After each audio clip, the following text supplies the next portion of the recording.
Ew. You seem a little young for that. It's a little too young for that. I need to see some ID before you climb in my ear, please.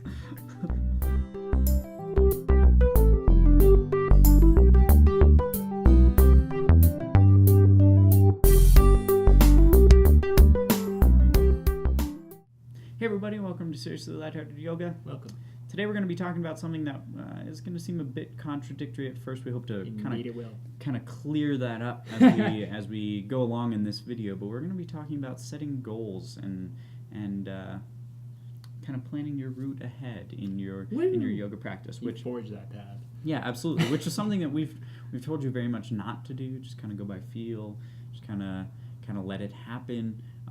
Understand the progression as it comes, as opposed to trying to plan ahead, trying to look towards that future. But it's also something that can be beneficial in your practice. And now that we've kind of told you enough about the other side, let's give you the opposite story. And there is kind of a reason why we haven't brought up long-term goals yet, and that's because so much of what we see in our society today is about that long-term goal, planning for the future, having, retirement ready, what job you're going to have next, when you're going to be able to afford the house, and when you're going to get the car. Like, things like that are all sort of long-term goals in a sense. So I was trying to kind of shy away from that a bit and explaining to you guys how yoga works, because there are both sides. You want to have short-term goals. You want to have long-term goals for your yoga to be effective. But for long-term goals, the one thing I would ask you to consider is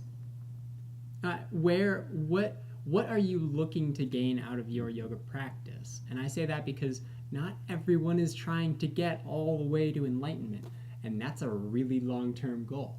But if you are, go for it.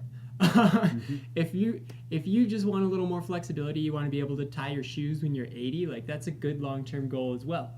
And that is something your yoga practice can bring you. So having an idea of what you are trying to gain from your yoga practice is going to help you every day when you walk into class. It's going to help you in the short term decide how to act and how to kind of plan for that long-term goal as well. So having some sort of journey or destination that you're walking towards in this practice is something that's going to make it easier for you to function day by day and to make decisions for your yoga practice day by day as well. So the long-term goal, as I guess I would see it, is a great tool for helping you decide what to do right now.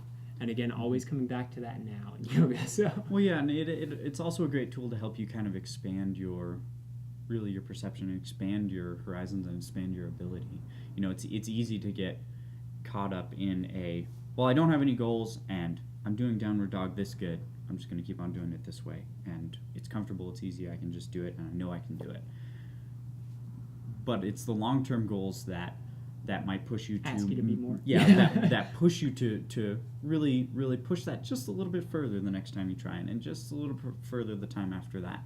And this comes in all manners of your practice. Of course, we use asanas. Very easy to see that, but we're talking pranayama practices. Really working on those breathing exercises. And whenever we were talking about breathing exercises, we always say start with what's comfortable, start with what you can do, start with what you're capable of doing, and kind of expand from there.